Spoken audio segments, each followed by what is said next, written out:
Hey everyone, welcome back to the channel. Well, today I have something very special to review.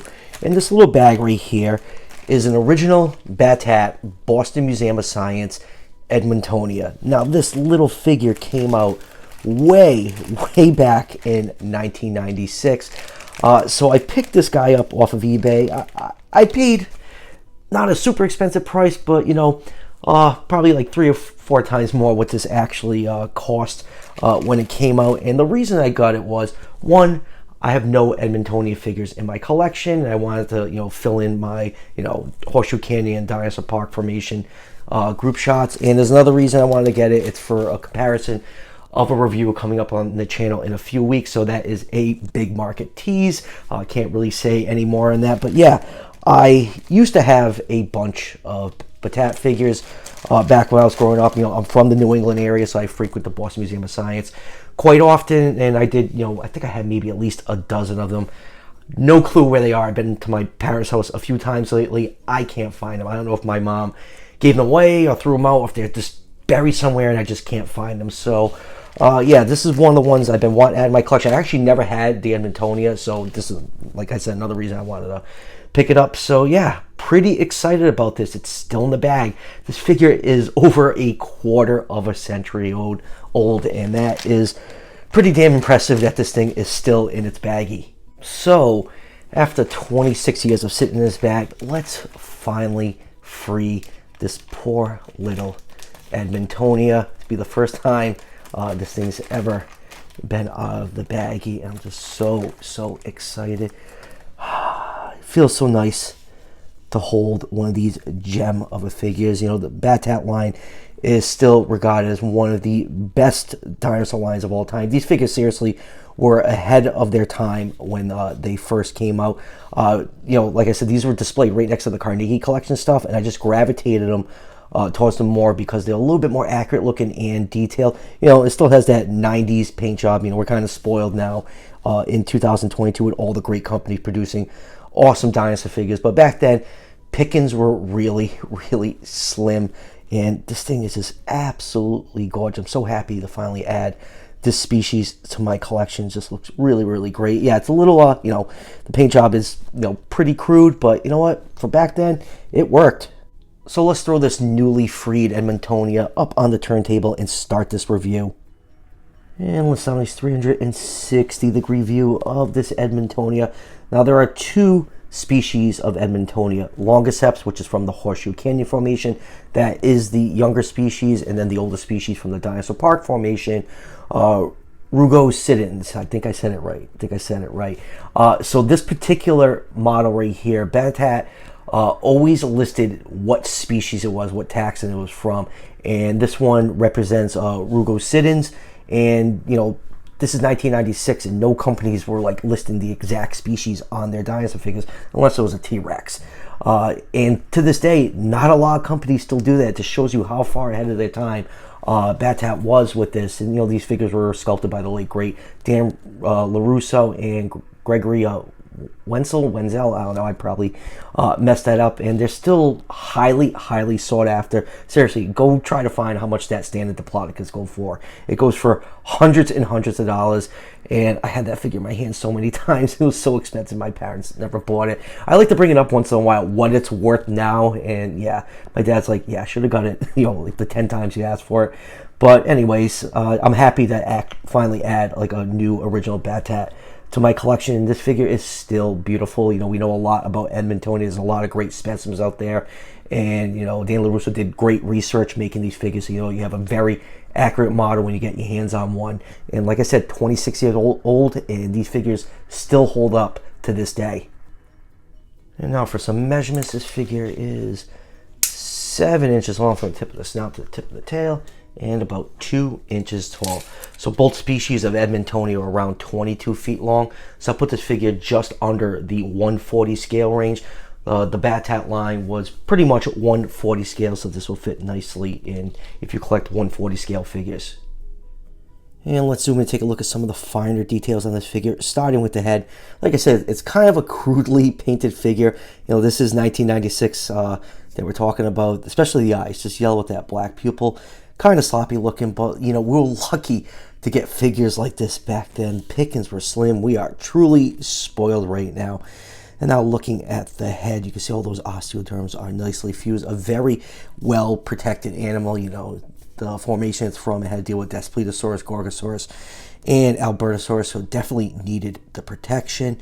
You can see the nose is sculpted in the front, and then turn it over to the side. You can see a little bit of green mixed in with the brown for the osteoderms.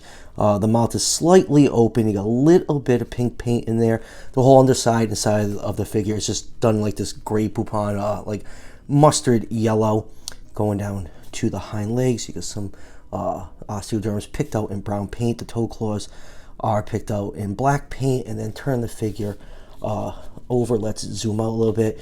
You can see that this is beautifully sculpted over the American Museum of Natural History specimen of Edmontonia rugosidens. So yeah, really, really nice job. Nice attention to detail. And then going back in to these spikes, they are painted brown, tipped with a dark gray paint. Now they look nice and sharp, but they are made out of very soft plastic, so you don't have to worry about, like, you know, impaling yourself. You know, kids in the 90s, we were crazy. We probably would have used this as a weapon and beat the crap out of each other with it. You can see all those nice osteoderms on the back are picked out in brown, and then in between you have all this nice forest green paint with some more details picked in there. And then looking at it from, let's go down to the legs. I'm just like kind of in a daze from all these Jurassic World reviews, so sorry if my reviews haven't been as fine-tuned as you're used to. It's just, you know, keeping up with all these reviews, it does get a little exhausting sometimes, but I do enjoy it. Now going down to the hind legs, the toe claws are picked out in black paint. You have some nice folds and wrinkles all over the side of the body. Going up to the tail, you got some more of those nice spikes and osteoderms picked out in brown paint, mixing in with that forest green all the way down to the tip of the tail. So Edmontonia was a Notosauria. You know, they did not have a tail club like the Ankylosaurs, but still a very, very well protected animal. This thing really did not have much to worry about unless it got flipped over. Now moving on with comparisons. Hey, remember how I said, you know, these, you know, spikes are nice and soft so kids would hurt themselves? I was reaching in my bin to pull out some, you know, figures for comparisons, and the PNSO Borealepelta caught my hand. I was lifting it out of the box, and I got a nice little nick from that because this thing is really freaking sharp. Oh my god, I can't even imagine the damage I could have done if this thing was hard plastic back when I was a kid. Alright, now that I'm all bandaged up, let's get some Notosaurs out here. Here is the culprit, the PNSO Borealepelta. Here is Safari's Stellar Sauropelta and Collectes Gastonia. So yeah, some decent variety out there of this species of dinosaurs. Wish there was a little bit more. I would love Gargoylosaurus. I really, really want one to complete my Morrison formation.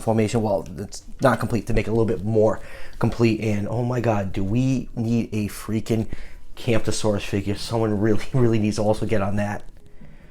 And let's do a couple predators Edmontonia had to deal with. Here it is with Safari's Daspletosaurus, and next up is Papo's Gorgosaurus.